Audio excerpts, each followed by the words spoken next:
கச்சத்தீவு பிரச்சினை தொடர்பான தகவல்களை ஆர்டிஐ மூலம் அழுத்த அதிகாரி அஜய் ஜெயின் என்பவர் வெளியுறவுத்துறையில் பணிபுரியவில்லை என்பது உறுதியாகியுள்ளது. இது குறித்த செய்தி தொகுப்பை இப்போது பார்க்கலாம். தமிழ்நாடு பிஜேபி தலைவர் அண்ணாமலைக்கு ஆர்டிஐ மூலமாக இந்திய வெளியுறவுத்துறை அமைச்சகம் கச்சத்தீவு தொடர்பான ஆவணங்களை வழங்கியதில் பகிரங்கமான மோசடியில் ஈடுபட்டுள்ளது.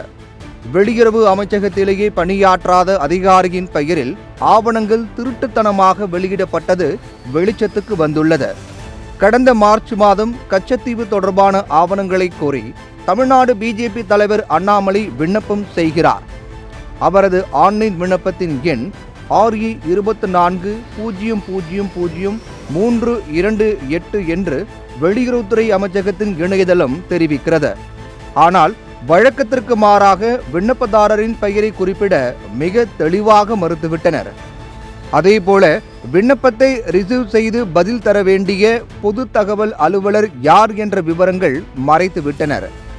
5/3/2024 அன்று பெறப்பட்ட ஆர்டிஐ விண்ணப்பத்திற்கு வெளியுறவுத்துறை அமைச்சகத்தில் பணியாற்றும் உயர் அதிகாரி ஒருவர் CNV&I டிவிஷனில், அதாவது விஜிலன்ஸ் பிரிவில் அண்டர் செக்ரட்டரியாக பணியாற்றும் அஜய் ஜெயின் என்பவருக்கு உத்தரவு பிறப்பிக்கப்படுகிறது. அதன் அடிப்படையில் அஜய் ஜெயின் என்பவர் 31/3/2024 அன்று 17 பக்க ஆவணங்கள் மனுதாரருக்கு எந்த கட்டணமும் பெற்றுக்கொள்ளாமல் இலவசமாக வழங்குகிறார். ஆனால் அண்டர் செக்ரட்டரி அஜய் ஜெயின் என்பவருக்கு யார் உத்தரவிட்டது என்ற தகவல்களை மறைத்தே வெளியுறவுத்துறை அமைச்சகம் ஆவணங்களை இணையதளத்தில் வெளியிட்டது. இந்த விவகாரம் பேச்சு பொருளாக மாறியவுடன் கடந்த ஏப்ரல் மாதமே அதிர்ச்சியளிக்கக்கூடிய உண்மை ஒன்றை சத்தியம் டிவி வெளியிட்டது. அதாவது எக்ஸ்டர்னல் அஃபேர்ஸ் மினிஸ்ட்ரியின் இணைய பக்கத்தில் CNV&I டிவிஷனில் அண்டர் செக்ரட்டரி அஜய் ஜெயின் என்ற நபரின் பெயரே இல்லை.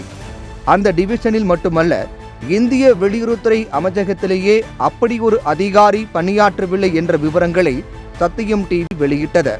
இந்நிலையில் தமிழ்நாட்டில் பிஜேபி அரசியல் ஆதாயம் அடைய வேண்டும் என்பதற்காக இந்திய வெளியுறவுத்துறை அமைச்சகம் மெகா மோசடியில் ஈடுபட்டுள்ளதை மீண்டும் ஆதாரத்துடன் உறுதிப்படுத்துகிறது சத்தியம் டிவி. எவ்வளவு துணிகரமாக இந்த மோசடியில் இந்திய வெளியுறவுத்துறை அமைச்சகம் ஈடுபட்டுள்ளது என்பதை நீங்களே பாருங்கள்.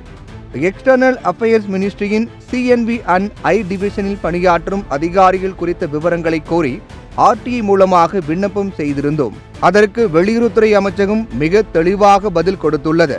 அதன்படி இந்திய வெளியுறவுத்துறை அமைச்சகத்தின் CNV&I டிவிஷனில் மோனிகா அகர்வால், ஷீல்மணி என்ற 2 நபர்கள் மட்டுமே அண்டர் செக்ரட்டரியாக பணியாற்றுகிறார்கள் என்ற தகவலை உறுதிப்படுத்தி இருக்கிறது. அதாவது அஜய் ஜெயின் என்ற நபர் CNV&I டிவிஷனில் அண்டர் செக்ரட்டரியாக பணியாற்றவில்லை என்ற தகவலை தெளிவுபடுத்தியுள்ளது. அப்படியென்றால் யாரென்றே தெரியாத, துறையிலேயே பணியாற்றாத நபரின் பெயரில் ஆர்டிஐ விண்ணப்பத்திற்கு பதில் தருவது மோசடியாக ஆவணங்களை வெளியிட்டுள்ளது இந்திய வெளியுறவுத்துறை அமைச்சகம். மக்களவை தேர்தல் ஆதாயத்திற்காக விண்ணப்பதாரர் தமிழ்நாடு பிஜேபியின் தலைவர் அண்ணாமலை என்ற ஒரே காரணத்தால் அப்பட்டமான மோசடியில் ஈடுபட்டுள்ளது இந்திய வெளியுறவுத்துறை அமைச்சகம்.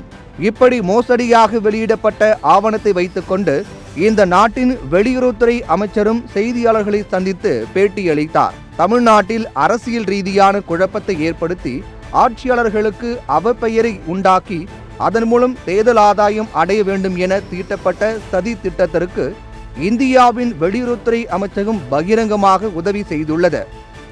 பல ஆர்டிஐ விண்ணப்பதாரர்களுக்கு கச்சத்தீவு பிரச்சினை தொடர்பாக பதில் அளிக்கப்படவில்லை. நாடாளுமன்றத்திலும் இந்த பிரச்சினை தொடர்பாக பதில் அளிக்காத நிலையில் தற்போது ஆர்டிஐ விண்ணப்பத்திற்கு வெளியுறவுத்துறை பதில் அளித்திருப்பது சட்டவிரோதமான செயலை அம்பலப்படுத்தியுள்ளது.